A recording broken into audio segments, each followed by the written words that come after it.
Holy shit. He said what? Truly, I want to like something about her. I'm searching for something to like about her. And it's so hard because she suffers from such a rare disorder of being unable to just be a human. I used to not like Meghan Markle, but now I'm a fan. I don't know. I think she's funny. Oh, pull it up, Jamie. Would you ever run for office? No. Never. No. Never. Never. Oh my gosh, I work so hard and I appreciate what hard work looks like. I like working hard.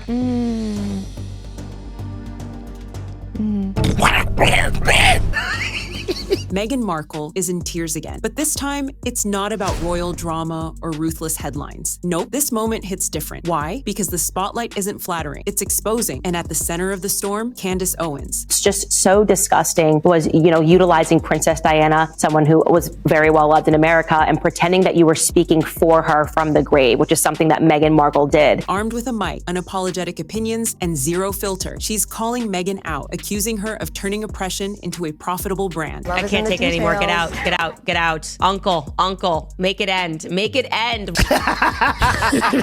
And let's just say the internet isn't holding back either. This would be the perfect spot for a funny tweet or viral comment reaction here. He's also a fox. Yeah. Slay the dragon, save the princess. Yeah. I loved it. Hey, just sending love and checking in.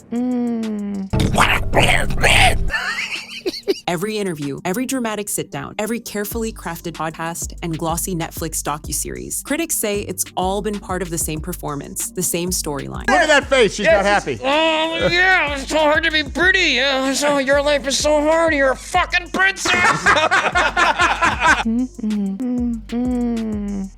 There are times we get together and I'm like, I just want to have DoorDash come in. And you're like, let's make something. And I'm like, No, I don't want to cook again, Meghan. My God, take a break.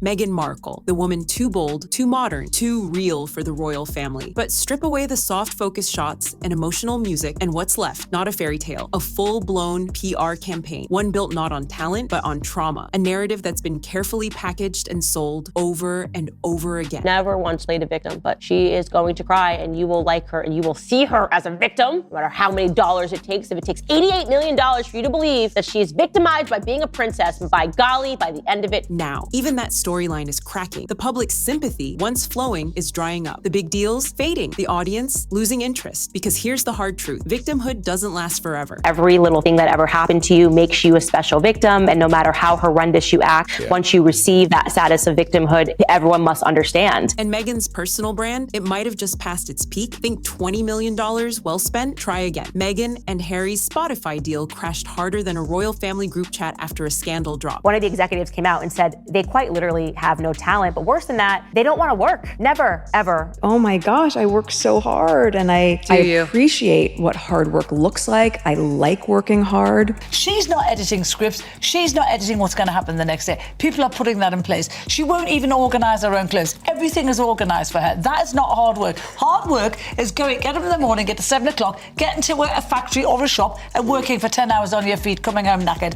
That's not what happens to her. They signed on to build a content empire, plural. But what did the world get? One podcast, just one. And let's be honest, it felt less like groundbreaking storytelling and more like a polished voicemail with background music. Oh, pull it up, Jamie. Meghan, Duchess of Sussex, in her first ever podcast interview. I just threw up a little in my mouth. Why is she showing up on hour-and-a-half-long podcasts? Who's got time for that?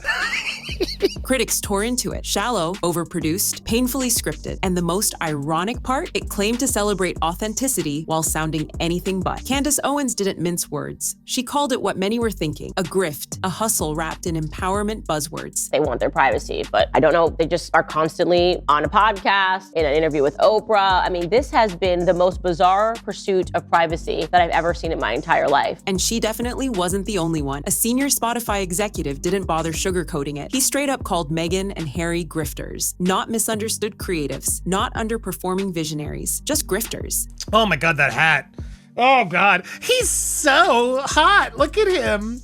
Isn't Prince Harry? She bagged a fox.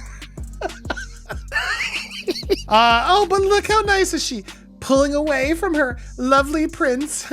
It's so good. Who's filming this?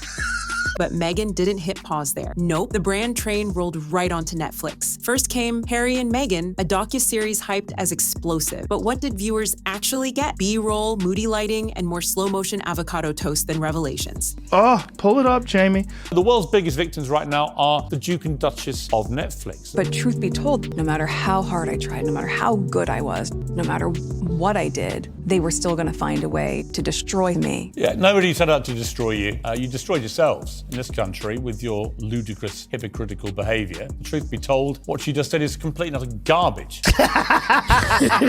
It looked great, but said very little. Then came With Love, Meghan, a lifestyle series critics say has all the depth of an Instagram caption and about as much soul as an airport gift shop. Critics called it vapid, audiences called it boring, and the data, brutal. I somehow stumbled across a Netflix commercial for the Meghan Markle show. The American actress who became a duchess, who tried to destroy the royal family, which then booted them out of England. How bad, that trailer, that seems like the worst show that I've ever heard of. Viewership dropped faster than Meghan's approval ratings in the UK. Why? Maybe because people saw it coming. A carefully curated narrative from someone who built her brand on being silenced and sidelined, yet somehow always has the final cut and the mic. I love that your eyes are sparkling right now. Oh.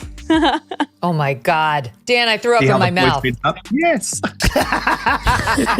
But here's the twist. The more Meghan speaks, the less people seem to listen. At some point, viewers start asking, is this a documentary or just another polished sales pitch? And if you're selling authenticity, but wrapping it up like a luxury skincare launch, don't act shocked when the public stops buying. Just when it felt like the Meghan rebrand had reached peak disconnect, it found a way to go even further. Racism in the royal family, for sure. Meghan just wanting her privacy, but not being able to find it with Netflix cameras in her face, which is weird. Enter American Riviera Orchard, Meghan's latest lifestyle venture. But instead of launching with a strong product line or a clear brand vision, she kicked things off with jars of jam. Yes, jam. I'm opening this cylinder now. If you're watching, what a ta-da!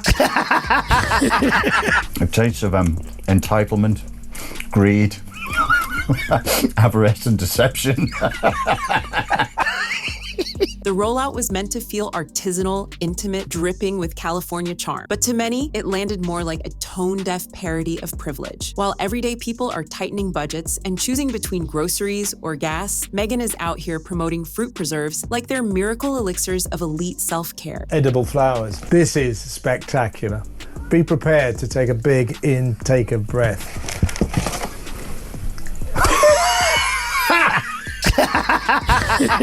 In the middle of an economic downturn, when families are just trying to stay afloat, launching luxury jam felt less like a passion project and more like a headline from a satire site. Launching a luxury lifestyle brand that feels completely disconnected from everyday reality doesn't scream ambition, it screams delusion. Magic moment, we're going to open it now. Hang on. I heard...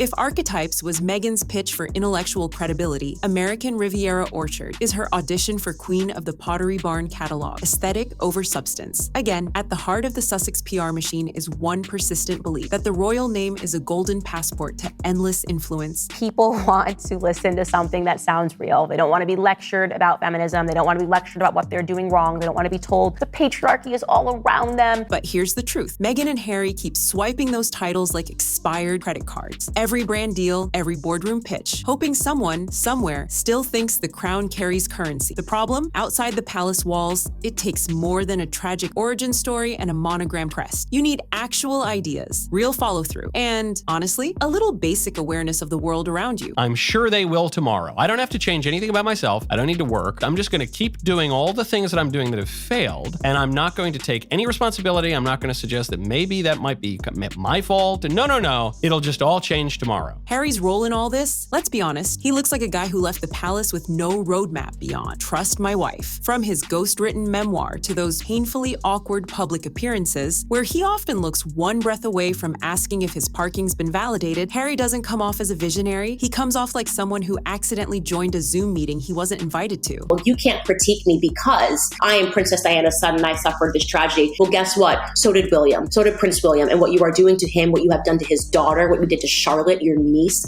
I mean, how dare you? Meghan? Oh, she's got the ambition, no doubt there. But somewhere between the jam jars and the Netflix drone shots, she missed a key detail. You can't brand yourself as a royal rebel while still clinging to the royal name like it's a life vest. The HRH is only given to working royals and senior members of the royal family because it denotes a level of I guess, respect in the public, and also it's not a financial thing. Working royals do not profit. They do not use their names to make money. It's an honor to have an HRH. So many people, they want all the privileges, they want all of the honors, they want all the plaudits, but they don't want to do anything. The Sussexes seem to believe their titles would do the heavy lifting. That walking away from the palace meant walking into global reverence. But here's the thing, if you reject the system, you can't keep cashing in on its perks. And the public? They figured that out. Let's drop the PR gloss. Meghan didn't just marry a prince, she married a platform. And for critics, that's the real story. You got married, found yourself a prince, and pimped your way into Hollywood, which is where you always wanted to be. Her mother, who is partially black, but Meghan Markle didn't have any of her black family members at her wedding. This is a woman that was escaping her blackness throughout her entire life until she realized that it could be used to her advantage. This wasn't some fairy tale romance. It was a calculated power move, a strategic merger dressed up as destiny. Meghan's acting career had stalled in the world of mid-tier TV, but the moment she locked arms with Prince Harry, she gained something no role ever gave her: instant global visibility. Overnight, she jumped from red carpet hopeful to international headline, not for a performance, not for activism, but for proximity to royalty. There's nothing I like about her. Well, she never stops whining. Wasn't there some speculation that she was on Epstein's yacht at one point in time? There was like photos with her and Prince Andrew way back in the day when she was like in her early 20s. Wow. It was planned from the beginning. She denied being interested in the royal family, which she totally was. I know someone who knows the ex-husband who said she had a vision board with Prince Harry on it. And now that proximity is the product, the brand. The Sussex surname has become her stage, and Harry, for many watching, looks less like the lead and more like the prop. Their 7 years, we have seen basically a catastrophic comedy of errors ever since they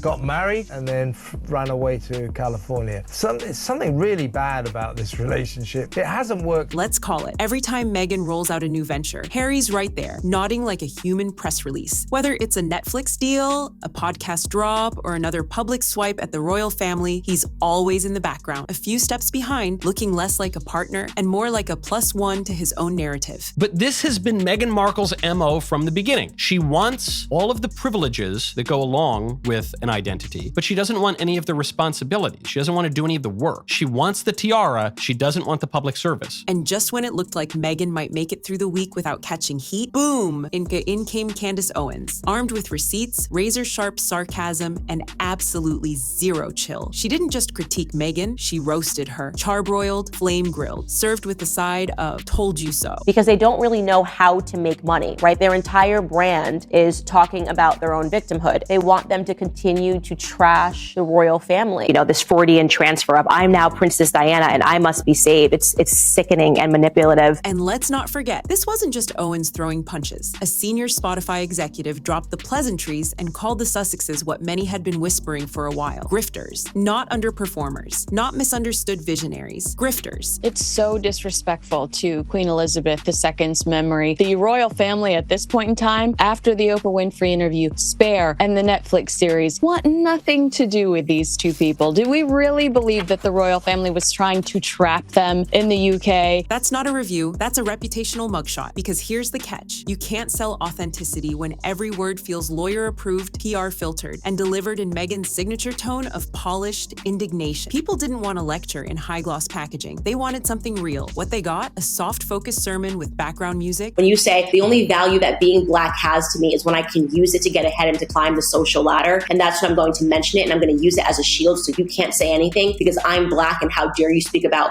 a black person in a negative way. So now the question is, has Meghan Markle finally run out of tricks? Or are we just one more podcast product? Meghan ruined Harry. Now that the once carefree, fun-loving prince has turned into a miserable moaner, lashing out from the depths of his paranoia at a world he thinks is conspiring against him. And this isn't some symbolic gesture or political theater. This is real, legislative, strategic, and it's threatening to unravel everything Meghan thought was untouchable. Let's rewind to what most people brushed off just months ago as pure fantasy. That fantasy is now a formal motion debated within the House of Lords. Not a tweet gone viral, not a reactionary YouTube rant, an official parliamentary act tabled by Lord Simon Lee, a crossbench peer, with surprising support from both conservative and Labor members. You just wait until Prince William is king. I think he's going to put his handsome foot down and he is going to rock Meghan Markle's world. Meghan Markle is going to be humbled very quickly. According to a report in OK Magazine, Prince William plans on stripping both Harry and Meghan of their HRH titles once he becomes king.